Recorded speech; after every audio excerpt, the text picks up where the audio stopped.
Don't let our big-time production value and celebrity names fool you. Looking at you, Producer Dave, but Rockfight LLC is a small business and growing brand. And even though we have our own consigliere who advises on other matters, we've got to consult a lawyer now and then on the legal structures that every business needs. But for a small business like ours, the cost to hire general counsel or pay your retainer is a non-starter. So what's an outdoorsy founder to do? I mean, come on. We're not flashing around that outside money. Enter Conatus Counsel. They can help your business with fractional general counsel and legal services, from strategy consulting to advocacy and government affairs to real-world implementation for outdoor recreation industry businesses.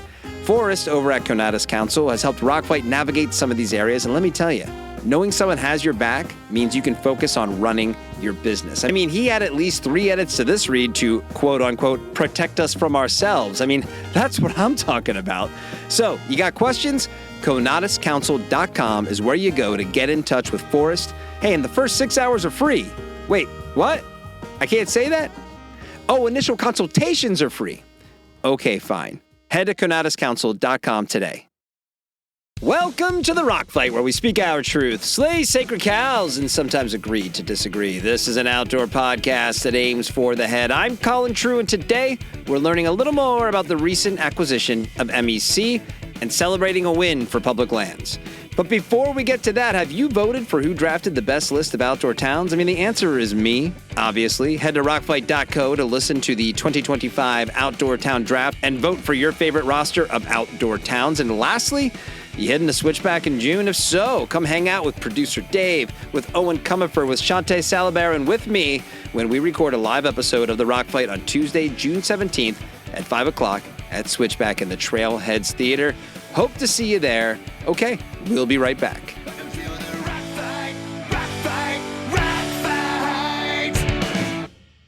Hey everyone, before we keep going here, I need to tell you about our teammates at Darby Communications. Like I've been telling you, if you run an outdoor, an endurance, or an active lifestyle brand, there is no better PR and digital marketing belay partner or drinking buddy than Darby. They can help your business reach new heights, and they might just keep you from falling on your ass. Since we started working with Darby, more and more people, and this is an important point now, guys, I want you to hear me on this, more and more people have reached out to us here at the Rock Fight because of that messaging. Look, guys, I'm dead serious. If they can help us, they can help anybody. Hit them up at darbycommunications.com.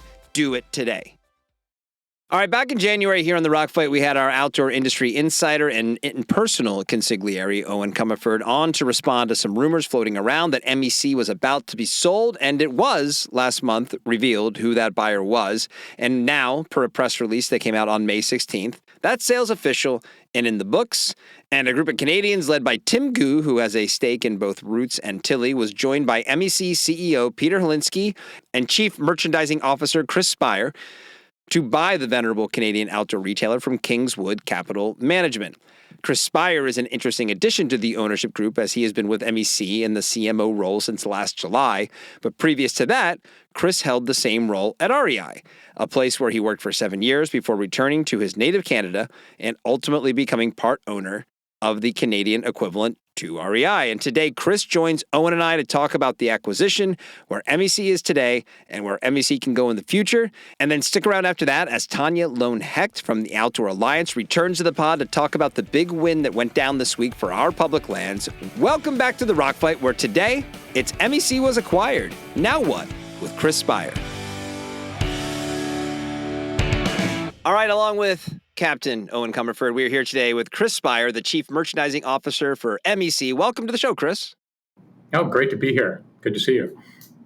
Yeah, you reached out. You said you're a fan. You wanted to come on. We're like, yeah, sure, you can come on. It's fine. You know? Absolutely. Well, thank you. I appreciate that. Not everyone gets to. You know, we say no to a lot of people. So, well, I'm glad I passed through whatever the crucible was to be able to join this illustrious group. But I do love the pod, and I do listen, and I have been paying attention as Mountain Equipment Company has been a topic of conversation over the last couple of months. So glad to be on. Well, you know, we need to raise the opinion of Americans in the eyes of Canadians right now. So we're not really saying no to many Canadians. Any kind of cross-border outreach is good. We know there are many, many great Americans, so that's not an issue. Well, to your point, let's get into what we brought you on here to talk about. We've been sort of tracking the potential acquisition of MEC since last fall here on the Rock Fight, including little leaked details about who your new owner could possibly be, as recently as just a few weeks ago. So let's start with your new owner, like the big announcement. Now that everything's official, who owns MEC? Yeah, it is a Canadian investment group. It is led by a gentleman by the name of Tim Gu. I think this came out informally a couple of weeks ago. And Tim has like a very deep background in manufacturing, in Canadian retail and investment. He is a shareholder in Roots.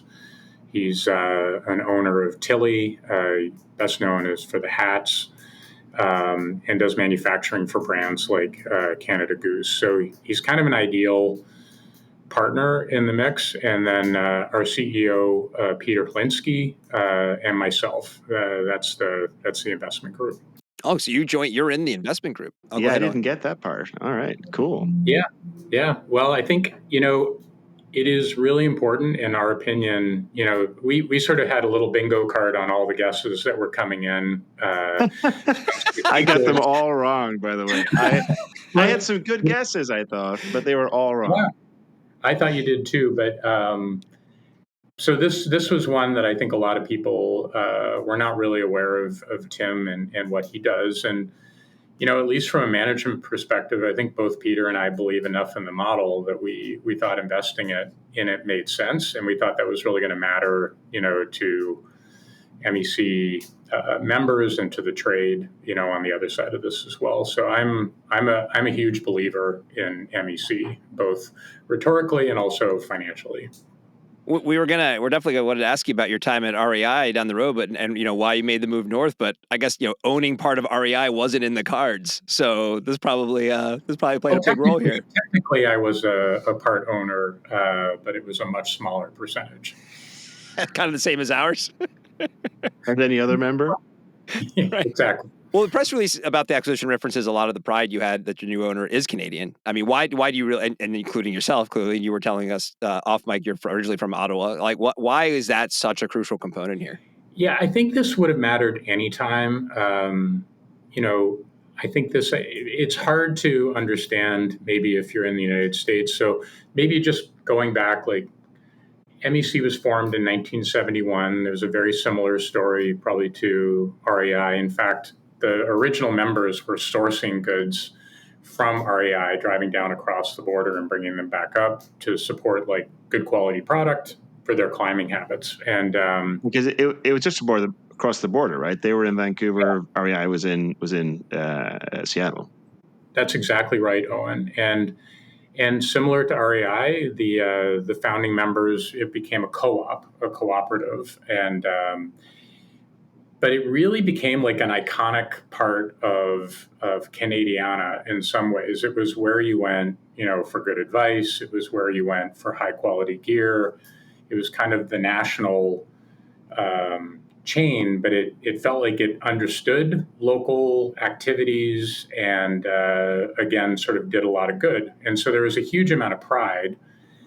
And so this idea, I probably, like a lot of other people, when it, went through some financial distress and had to go through restructuring in 2020, was like, what is going to happen, to MEC? Like, are Canadians going to support an American-owned entity? And are they also, are they comfortable with it moving to being a company versus a co-op? And, again, this idea felt like there was something uniquely Canadian that may be going away. And, I would then if you add on to that, we probably lost a lot of members who were uncomfortable with that transition. Then you have places like the Hudson's Bay Company, HBC, that are going through their own, restructuring. There's American ownership. And then I don't know if you guys have heard, but there was some rhetoric recently around sovereignty and around Canadian identity and around trade. We are all too familiar as residents of the United States. We're living it. So, yeah. Mm-hmm. Yeah. So I think, like, if you take this moment, you would say, wow, you have this uniquely Canadian outdoor retailer that is coming back to being Canadian owned. It's happening in a moment where there's distress across Canadian retail and places like Hudson's Bay Company. It has been well publicized, the distress they're going through with their ownership. And then you have this idea that of Canadians really becoming more aware of supporting Canadian brands, Canadian businesses, and their own identity. And so we thought, we couldn't have planned this in a better way in some ways in terms of timing to make the announcement. And we wanted to make sure that Canadians knew we were coming home, so to speak, and that the investment group behind it, had Canadian roots, and we were all longtime MEC members, and anxious to bring that identity back to the business. Because I was interested even to read, Canadian Tire actually buying the brands from HBC, just as, again, part of that whole sort of national identity, national pride around Canadian retail. I think this is important. Like Canadian Tire, although people may not operate, or yell about their pride for Canadian Tire, like it's another uniquely Canadian proposition that's up here. We are an incredible retailer in terms of who they target and what they do. So I'm glad to see that the brand didn't get licensed out, to some sort of weird owner.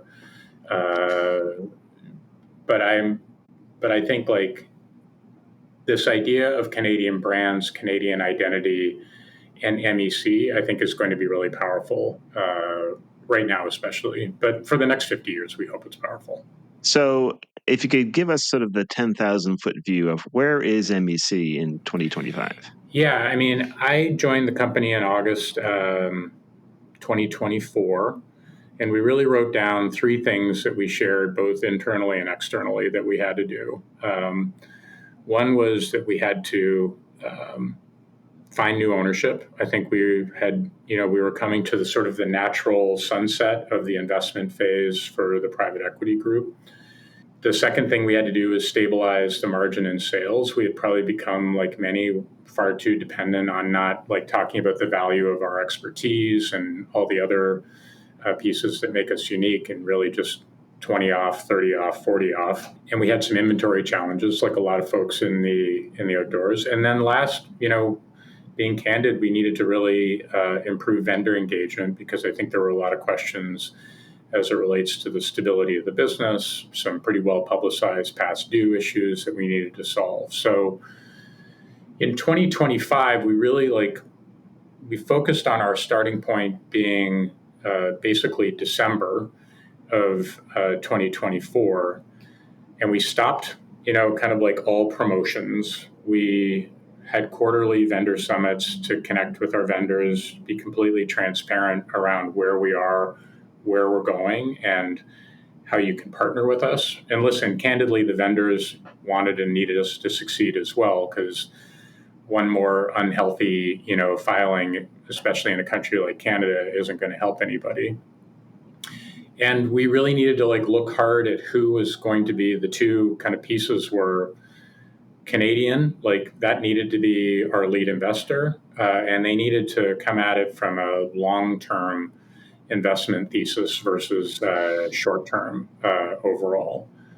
So in 2025, we've doubled down on our core activities of camp, hike, climb, backpack in terms of the stories we're telling. We've run 5 months positive comps now with 4% sales growth, but more importantly, double-digit margin growth. And ultimately, this all culminated in new ownership that we were able to announce in May. So I would say, in terms of where we are, I think we've stabilized the business. We've got the vendors partnering with us effectively, and we found the ownership that we think sets us up for good future. And we're not kind of exploring a million things. We're leaning on this idea of focus on the core activities where I think Canadians expect us to be. It's interesting. You should talk about that, because I'd say if there's a critique maybe of some of the bigger retailers in the US, it's that they're moving away from the core activities and that they're getting into run, that they are all about lifestyle or athleisure, or, it's all Viore and, apparel. Sounds like you aren't going that direction. You're maybe going back a little bit to being a true outdoor store, if you will. I mean, I think it is so important to understand your core identity for the customer. And so our permission really sits with the customer, I think, on the trail. The trail is kind of where all this begins. And so you can think about adjacencies. And so when I think about run, trail run is a really natural adjacency, because I think like cycling or watercraft are good natural adjacencies. I think there's a terrific growth opportunity around versatility and active outdoors versus yoga for the outdoors. And so I think that's how we're approaching this, is not to try to invent ourselves in other ways where we don't have a lot of permission. It's really like double down on the core activities we have, because we think like hiking is probably more relevant than it's been in a very long time. It could be a day hike, or it could be multi-day. But then build your concentric sort of activities off of that versus like try to recreate yourself overnight. That's just my opinion, and I think it's like what the customer is expecting from us right now. No, I think you're spot on. I mean, the authenticity conversation, I think, sometimes gets misunderstood by people in the industry, where it's, hey, if you're doing something outside, you're doing something outdoor. And I think that is a positive mindset in terms of getting in for participation, for welcoming more people into the fold. But you're right. But, Owen, to your point about what we're seeing here and kind of what you're describing, Chris, like, if the retail base, like where you go to get your stuff, like that definitely needs to adhere to the authenticity of those activities. And it doesn't mean there's not going to be things for the fringe as well, but it's, it's kind of a little bit of the engagement of the activity versus the the business of the activity. And when you dilute the business of the activity, then it gets like, it's just not as, I don't know, it's just not what it was. It's not, the identity is lost, right? Right. Yeah. Just because you can sell it doesn't mean you should sell it. Right. Right. Right. And ultimately, it's not like it's not like your stores are getting bigger, so you have to make specific decisions about what you're going to have in those stores. And so every pair of road running shoes, or really lifestyle shoes, if we're being honest, that you put on the wall, you're pushing off a pair of hiking boots, a pair of climbing shoes, or whatever. Yeah, and I think your customer, I mean, the customer has to be at the center of all of this in terms of who you really want to walk into your store. And I think we sometimes don't give them enough credit for the critical eye they have of what your wall looks I agree with like that. and the assortments that you create for them. And they can see when you're drifting probably before you can. In terms of when you're chasing economics versus chasing like their engagement and long-term, loyalty. But in talking about stores, MEC has 20 something stores today. 26 stores currently. Gotcha. So, a few years from now, are we going to see about the same number of stores? A few more, a lot more, less? I mean, what's the macro level thought there? I don't know that we've like gone down to the detail on right now, but we do think there are communities across the country that an MEC could use an MEC. And so we think there's probably good natural organic growth. I think our focus, though, is just making sure we get the core really healthy so that when we do invest in expansion, we're doing it with like a healthy balance sheet and a lot of clarity on who we are, so that when we walk into the market, we aren't stretching ourselves at this point. And back on merch just for a second. So you and I were chatting a little bit on LinkedIn about the private brand part of MEC, and one of the things that that I noticed when I was in is it Kings Road location? Is that a thing? Yeah, in Toronto, was the breadth of the MEC product, especially on the equipment side. It was packed. There were packs, tents. I mean, almost you name it. It was in the MEC brand. Now this was, gosh, probably a decade ago now that I'm going back. But I was surprised that actually your private brand is it's it's under 50%, quite a bit under 50% of the total. Is that something that now with new ownership, we're going to see more new interesting MEC branded product, or that's not really part of the plan? I think it is definitely part of the plan in terms of thinking about our own MEC label. I mean, the benefit we have with MEC label is the brand really actually means something. Like we're not inventing an identity. I think the two non-negotiables when we get into the product really need to be, is it like a physical manifestation of our expertise in the space? And then secondly, is it like adding a value prop so that it is more accessible? And as you think about your assortment, then through the lens of like how you're answering the question for different consumers, hopefully what MEC label does is like, wow, they really know what they're doing in the outdoors. And two, this is relatively affordable if I don't want to have whatever label on my chest or on my back. And we think there's probably a bigger opportunity for us, to continue to grow in that space. I would say we would like that growth to come less over sort of SKU and style proliferation and more around more depth in core programs like our outerwear or our packs or our base layer programs, where we actually think we have a significant opportunity to grow and be complementary to other brands that are on the floor. It is an important fact, like MEC really didn't have a lot of brands for a very, very long time and never discounted anything. And so the penetration was very high because you had a lot of people who were very entrepreneurial, who were like passionate about the activities, making fleece and making packs and making bags. And that's sort of the genesis of why the penetration was so high to begin with. I think if I've got this right, Patagonia was like the first external outerwear brand to actually be part of MEC. It's relatively recent that actually MEC started to carry like a lot of third-party brands. Well, so putting on that in your role, one of the best parts of the industry is that constant flow of new emerging brands. As the chief kind of merchandiser, are there any category opportunities you'd be excited about, or new brands you're excited about? I mean, very personally, I think this opportunity of Made in Canada and leveraging, kind of Tim's expertise is something we're going to be leaning into, particularly on the soft goods side of the business. We think that'll be new and interesting for us. And then, I am very optimistic on this idea of hiking. I think hiking can be confused like for a super technical activity. Hiking can be walking, so in terms of the categories I'm quite bullish on, I would really love to see us expand in sort of what you need on your feet, what you need on your body, and what you need on your back. I look at brands like Norda right now in Canada, and I'm incredibly excited about what they're doing in terms of innovation and newness. Ciele, is an amazing brand right now that's emerging.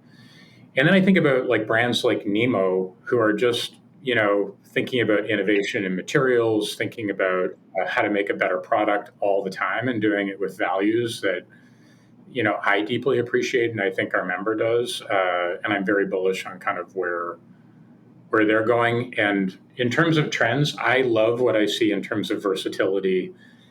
And I think versatility is such a hard thing to execute because it can't be proxy for compromise. And so this idea of like my gravel bike, that I can put a set of 28C tires on that, or I can run a set of 40s and that becomes like a good one bike. I see that happening all over the place in the outdoor industry, that people are thinking about how to make a better product that works for multiple activities versus just sort of singular one activity. And circularity and trade-in is something, particularly through the lens of kids, we want to lean into because we think that is going to matter a lot. If you want to have a serious sustainability conversation, this idea of multiple owners is actually the real solution versus, I think materials are important. I think there's a lot that's important in that conversation, but ultimately nothing is more sustainable than again, a product having a really, really long life. It's the only thing that's been proven so far is secondhand, right? I mean, to kind of keep it in circulation. It's, lots of things people are trying to solve other problems for sustainability, but that's the one thing that has worked to date is keep it in use much longer. I think that the hike focus is really interesting. It's something actually that I think Colin and I have talked about quite a bit offline. As really just it's important for so many reasons, not the least of which is that the barriers to entry are so low, and we just need to get more people outdoors and in these sort of activities. And hiking leads to backpacking, leads to whatever, right? But nobody is going to go on a backpacking trip as their very first outdoor adventure. I mean, almost nobody. So that's why it's key. And I think your versatility comment is, if you're creating apparel, you're creating, pants, you're creating tops or whatever for hiking, more than likely they are awesome for everyday living, but not the other way around, right? So all of those things that make a great hiking pant to me make a great everyday pant. So I think that's a really interesting take. One of the brands I love, and I think there are different, ways of looking at this, but like Viore is an example of a brand that I've watched be really successful in my former life. I think it is really up to being a really good merchant in terms of how you think about the appropriate use case for your customer of a brand like that as an example. And that is like, is that a really great short to go for like a good run, a good paddle, and maybe like a good hike? And to me, that's a really good product then. And I think that is like the right position for a brand like Viore and an MEC as an example. I think the wrong position is to try to make it into something that it's not, which is kind of, again, a pure lifestyle offering or activities that may not like matter as much or may not look authentic to our customer. We mentioned REI earlier. There's definitely some undeniable parallels between MEC and REI, where, like we mentioned, you spent some time there before ultimately coming to MEC. Can you tell us about that journey? How long? You were there for a while. You took all the trade secrets and scrambled across the border, I joined REI October 30th, 2017. I only remember that because I think I took the risk of dressing up as Tigger for a Halloween party on October 31st, which was either on your second day of work. Me with the staff there. So that's a tone setter. Bold move, buddy. Nice work. I hope it went well. It went okay. I think not too much recovery. There were 3 other Tiggers. People were pissed,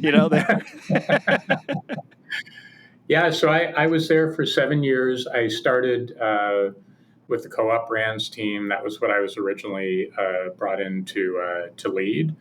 And then over time, expanded my remit, into the broader merchandising group. So it was an amazing 7 years, and it is a pretty amazing place. Like I have nothing but love and appreciation for REI. So what led you then to MEC? Because typically you get to the sort of the top of the mountain with an REI in the outdoor industry.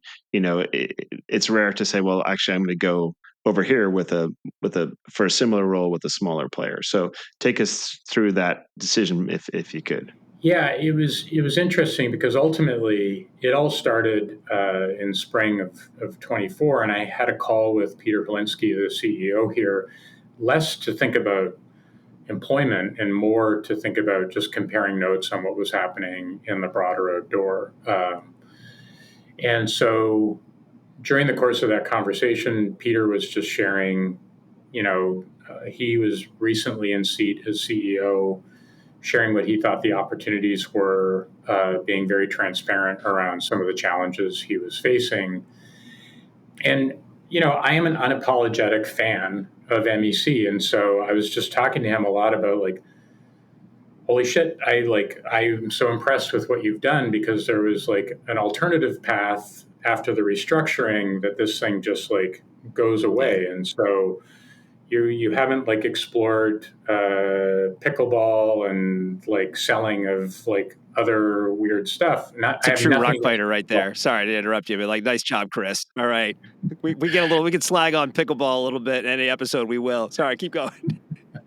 But I was just so impressed with the fact that like the core had remained. And so we had, again, like an informal just coffee together. As we were going through the conversation, he did share, that there was likely going to need to be a transaction in the future.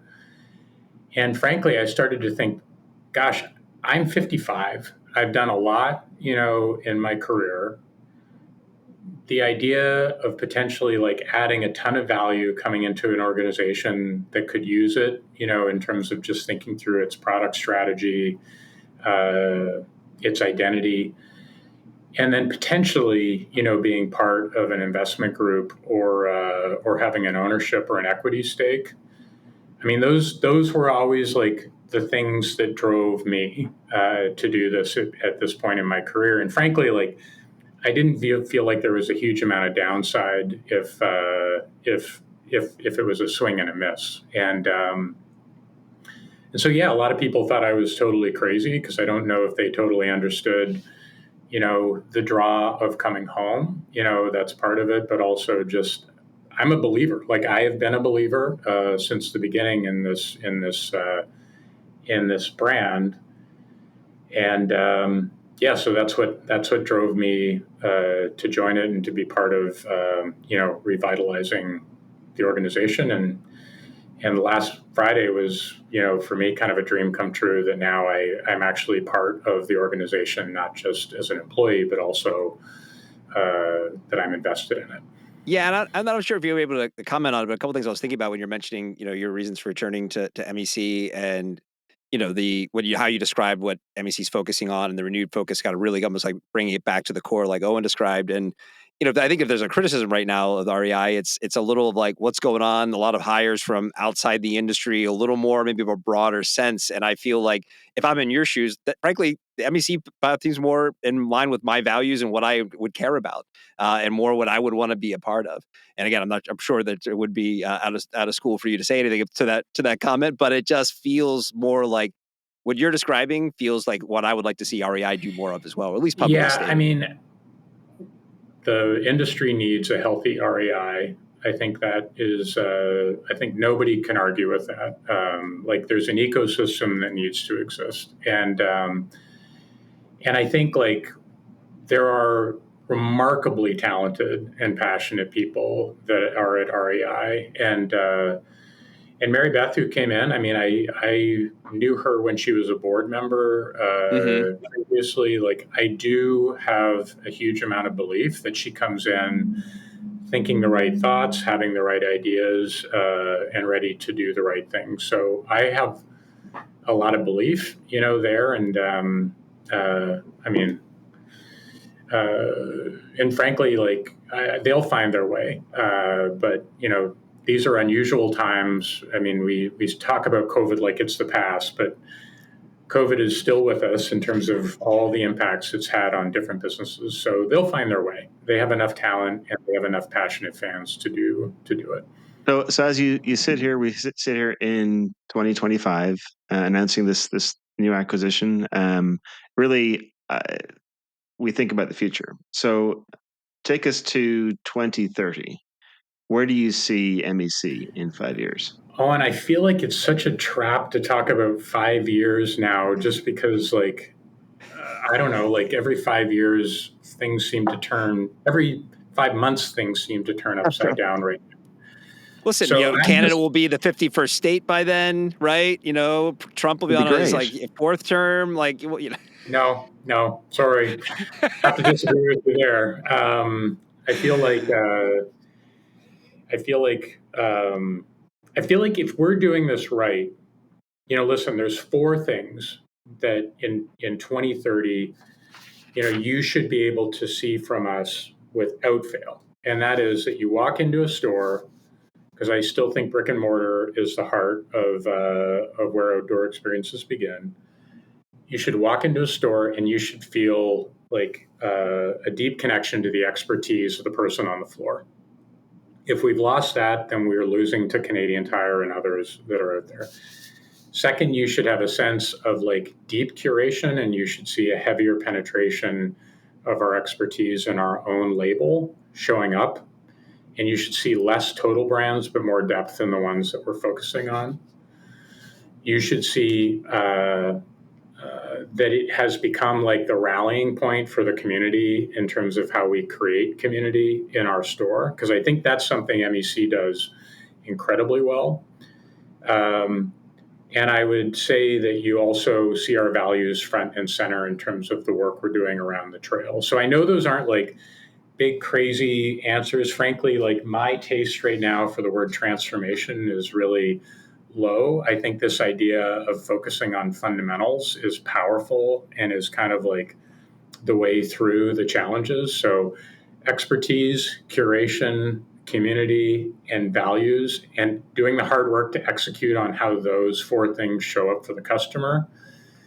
That will mean a super healthy MEC. I would say the one thing I would love to push us on is how we show up to an urban or a suburban customer. I think we tend to look at the activity of climb through the lens of like the outdoor crag, but Yep. I'll go to Toronto and the amount of gyms that are around and the amount of people, I probably need to like shift my thinking for how I think about that activity in some cases through an urban setting, or what it means to get out on a trail in downtown Toronto and be a source for that.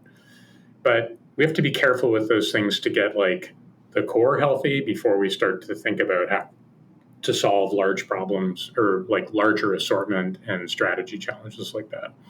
Hey, Chief Merchant saying, you know, a smaller assortment is that's kind of a rock throne. So yeah, like that. Anything we missed? You feel like, Chris? You know, the only and this may be just like the Canadian in me, the hopeful Canadian, but you know, the one thing I do think it's good for all of us to think about is like the customer. And personally, I still think the outdoors is ridiculously relevant, you know, to mental health, physical health. And so I know in the industry we're sort of consumed by inventory and customer behavior. But man, I think in the next 6 months and year, this idea of getting out for a walk or getting out for a run or getting out to go camping and separate from all the madness is going to be more important than it's been in a long time. And I hope like we all remember why we got into it in the first place, you know, to just go like take care of yourself. And our customers are taking care of themselves. And I think that's just like got to be at the heart of a lot of how we're thinking right now around how to get back to health and why what we do is actually important. Well, Chris Spire, CMO up at MEC, thanks for spending some time with us. Really appreciate you coming on, and congrats on the job, on the new ownership, which includes yourself. So great to see what's going to happen with MEC in the next few years. Well, lots of work to do, but really appreciate the time. And again, we'll be listening for interesting insights and what's happening in the outdoors through the rock fight. Appreciate it. Thanks, Chris. It's time for a party shot. All right, so we're recording this at 11:30 Pacific time on Thursday, May 22nd, and this wasn't originally going to be part of Friday's episode of The Rock Fight, but we wanted to bring Tania Lown-Hecht, who is the VP of Communications for the Outdoor Alliance, back on the show to talk about a big win for public lands that went down late yesterday. How are we doing, Tania? We're doing well. Thank you for having me. See, Tania thinks that she's all amped up because she just had to kill a spider, but she's big actually, spider. she sounds great. I don't know if anyone who supports public lands can just go around killing spiders. I think there's a... Yeah, don't tell people that. The only thing scarier than spiders is Congress. I did read that the spiders in your house that I used to try and trap and put outside, like actually if they go outside, they'll probably just die anyway. So it's like, it's okay to kill house spiders. I don't know if that's true or not, but I'm just going to, makes me feel less guilty about killing house spiders. You know what? The spiders can be outside. If they're outside, I will not bother them. Natural environment people. So yes, you're not hanging out in their house, like trying to freak them out. Exactly. Double standard here, spiders. This is my space. I need to get to my desk. I don't want you crawling on me. This guy was aggressive, though. He was huge and running toward me. It's like, just hit gym shorts on, a little sweatband. It's like, I'm going to get her. Yes, he had his techno playing. He was like, I'm going to kill that one.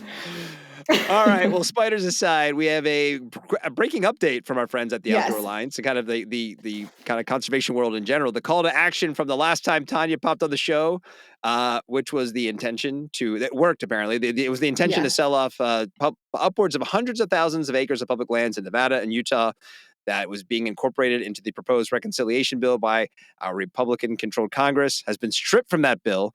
So it worked.